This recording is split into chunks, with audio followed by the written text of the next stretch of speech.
This is TWiT.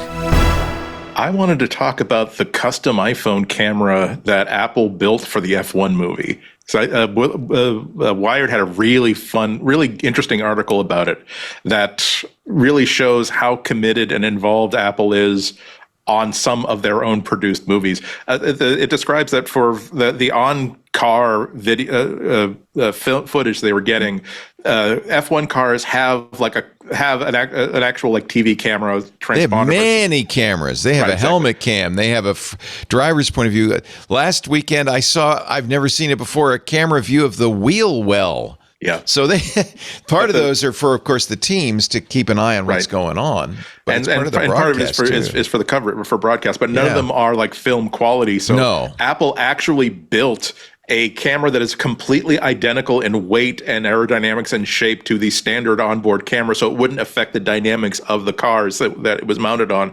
But essentially, they rebuilt and redesigned and what they think is probably an iPhone 15 with the same lens, same battery, same everything into this hardware. Notice it's aerodynamic. It's actually a wing. Yeah, exactly. Again, it's the exact same pod that they put that is standard on F1 cars. Because again, they could not change the weight, they could not change the airflow or anything.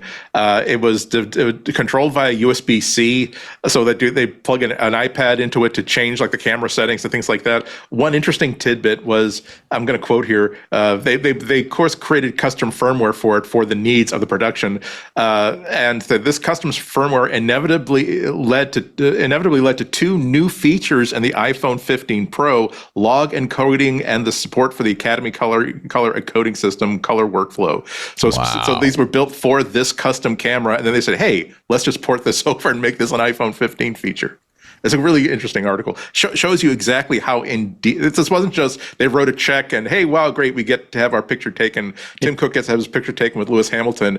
Like obviously the marketing hype is they're making Tim Cook and a whole bunch of other people like available for all kinds of interviews. There's a really long one in Variety, for instance. So obviously this is part of the hype, but it is really interesting to say, no, they even went so far as that, no, we will lend our engineers to build you a camera based on the iPhone if that's what you need to make this happen. That is. They did a funny thing too with the trailer. If you watch it in the Apple TV app, they use the haptics of the phone. It's actually pretty interesting. It was one of those things like it didn't work all the time, but there was enough of it. I was like, oh, that's kind of cool. I don't know if I'd want to watch a whole movie that way, but as a trailer or a commercial, it was kind of fun. I do feel like it was like they turned something like vibrate here, vibrate there, vibrate more or less. Right. It'd be really fun to connect some kind of sensor to the car itself, and then measure the vibrations and then turn those back into vibrations on the phone for certain things, like so that it didn't feel quite like that's what they did. Like what it made me think about is, remember that William Castle movie, like The Tingler, where they put like seat buzzers, what if like they made so you can put your phone underneath your seat, underneath your seat cushion, and it's linked to what you're watching on your Apple TV. Phone in your back pocket, and you're going to have a whole exactly. I have to. My neighbor works at Lucas Sound, and I remember a few months ago was working on the trailer. I wonder if they built that into the soundtrack for Apple so that there's vibration. I don't know. I'll ask. I don't think it's publicly available to be able to do that with anything. I think that it's a custom. It's a custom thing job right now for Apple. But it does feel like hopefully for them F1 is successful, because man, they went all in. $200 million plus. No one really knows the real cost of it. That's a lot of money to get a picture with Lewis Hamilton, but he looks so badass. The Variety article is worth watching just to see how badass Tim Cook looks, and not just because he's standing next to one of the coolest men in the world right now. Lewis is not only a 7-time champion of F1, he's also a fashion icon, and he's a great guy, and that's pretty cool. So the movie comes out in just a few days, June 27th. I wish I were able to get IMAX tickets, but as you pointed out a few weeks ago, Alex, there's only one IMAX theater in our area, and it sells out instantly. It's like in seconds. Yeah, it's seconds. It's a pretty hard thing to get good seats there. Yeah, but I think it's going to be interesting to, I think that what people all often get caught up in is this whole like, well, how well did it do at the box office?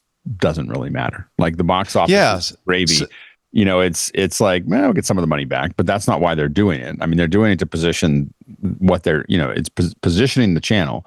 And, while this is, Apple may be behind right now, one of the things that we're seeing is that if you look at the data for a lot of these shows, people are basically gravitating to really high quality shows and YouTube. So if you're making schlocky kind of in between like $75,000 a minute, you're in that's like a not a great place to be anymore, because and so Apple's pathway of we're going to spend a lot of money on high quality stuff has turned out. I don't think when they started it looked as smart as it does now, which is that they're hitting the high mark on lots of their movies, and they're going to probably F1 is probably one of the final. I mean, they're not going to do they're going to do like one. It feels like they're going to do one or two of these a year. This is the biggest push I've seen for a movie since Wicked, since last year, and I was Wicked was so over. And that usually means that they feel like they have something. Like what happens they're not going to spend that money unless it's going to be recouped. You can watch a lot of. You can tell what happens when like everyone's talking about something and then suddenly all the PR disappears. That means somebody saw it and was like, let's move that to February. Eddie Q says he's got different goals. I hope when people go see the movie, they walk out wanting to be a race car driver. Okay. Tim Cook had Tim's quote from this Variety article is, it's the perfect and this is really interesting, the perfect vehicle to test Apple's power to affect culture.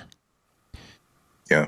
I mean, I think that if you that's see a huge, interesting, because F1 is trying to push into the United States, they're doing more races here, and suddenly, if there's some kind of major uptick or major change in interest, I think that's what they're trying to measure. As far as like, do people? Because I'm a good example. Like I barely know the difference between F1 and Indy. Like they're kind of they're fast cars. But if you talk to someone from F1, there's a big and you mention Indy, they're like, come on now. Like I was on a cruise with the Stig from the original Stig. And there were a number of Brits on the cruise ship who were really miffed that America had Miami, Austin, and Las Vegas when legendary tracks like Silverstone were struggling to keep their franchise for F1 races. But Liberty Media, an American company, owns Formula One. Right. So there's a reason for it. In fact, Liberty's the rights for this in the U.S. are up. ESPN has them right now, but they're up at the end of this season. And I'd be very interested to see if Apple, I think this would be, as much as Major League Soccer was a big deal for Apple, this could be a really big deal for Apple. The Variety article is very much worth reading because, again, make sure you keep it in context that Tim Cook and Eddie Q are being interviewed to promote a movie and to promote Apple. So this is, a very, very every race has 28 cameras running simultaneously, 5,000 hours of film. I mean, this is a big business. And I think he's saying, but in the interviews, he's basically talking about how this is sort of an offshoot of what we do at Apple, where we can't. He doesn't say this explicitly, but he knows that we can't get like 82% market share, like Windows or other platforms can. We want to do something that is special and unique, and at the intersection of liberal arts and engineering. I don't have heard that before. Exactly. I don't have it in my mind. I'm going to sell more iPhones because of it. Cook says. Right. I don't think about that. I think about it as a business, and just like we leverage the best of Apple across iPhones and across our services, we try to leverage the best of Apple TV Plus. Yeah, I'm not a gearhead. I don't like the smell of fossil fuels burning in the sun, but something about F1 attracted me. It's high tech, it's high drama, and I think the Drive to Survive show on Netflix, probably Apple looked at that and said that thing's doing big. And I think that Ford versus Ferrari, I didn't expect that was a great movie too. I didn't expect to like that movie. It was like, it just sat there waiting for a year for me to watch it, and then finally I watched it. I was like, oh, it's pretty good. And so I think that, but I do think it'll be really interesting to see if Apple keeps on running with this. But I think I think one of the reasons they jumped in so heavily was because they were given so much access. I think that was part of the front end. You give Apple access and look at what we do. Brad Pitt was on the track. They had their own paddock at all these races. Yeah, it's amazing. One of Red Bull's drivers, Yuki Tsunoda, said, "I enjoyed racing with Brad Pitt, but for some reason he was always ahead of me." F1 drivers do not like to be second. You undergo a lot of training and a lot of exercise. He did not have the handsomeness training required.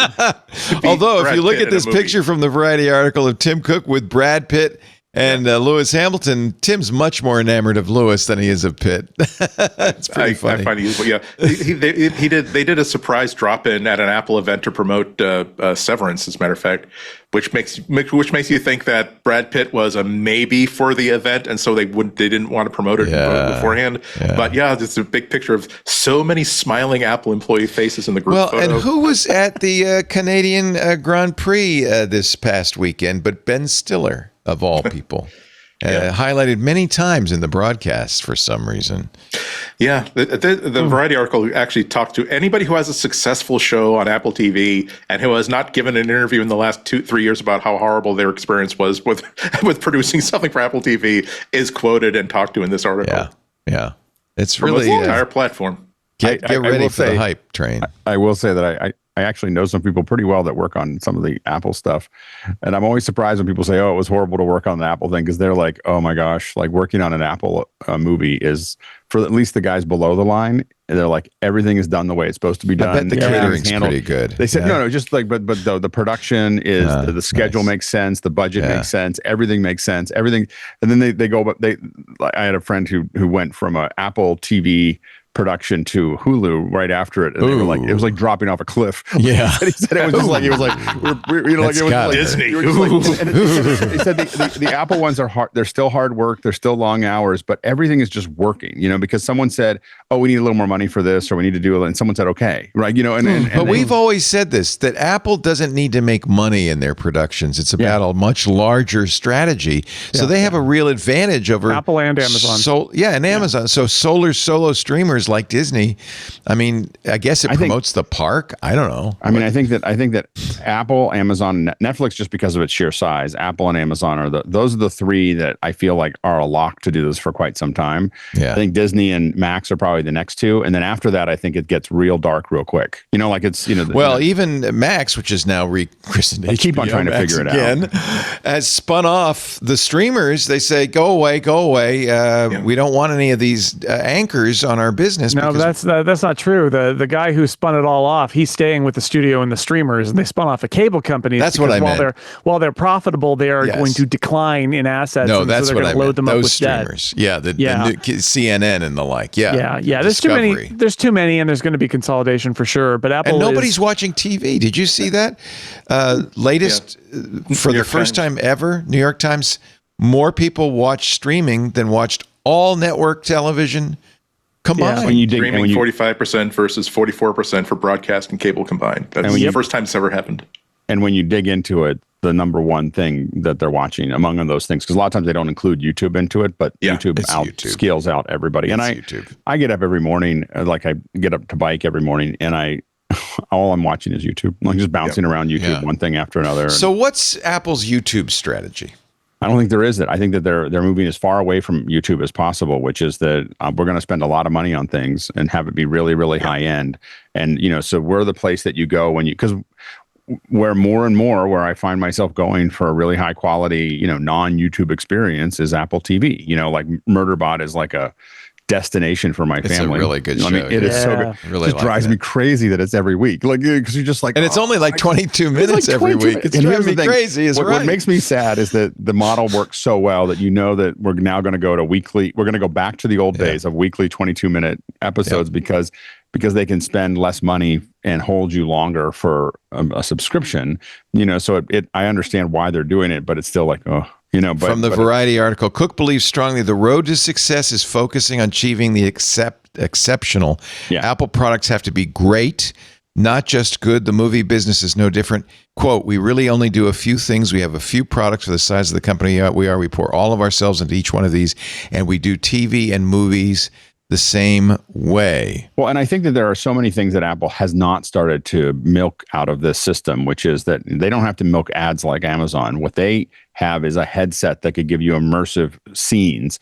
They have interactive components that could be added. They have there's all these other things that Apple could be doing that I feel like they're not, they're barely touching what they can do if they actually build all this kind of content that people want to see and want to see the behind the scenes of and all those other things.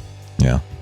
Hey, it's Leo Laporte. If you enjoyed this little snippet of our programming, make sure you check out the full MacBreak Weekly. The link is right down there.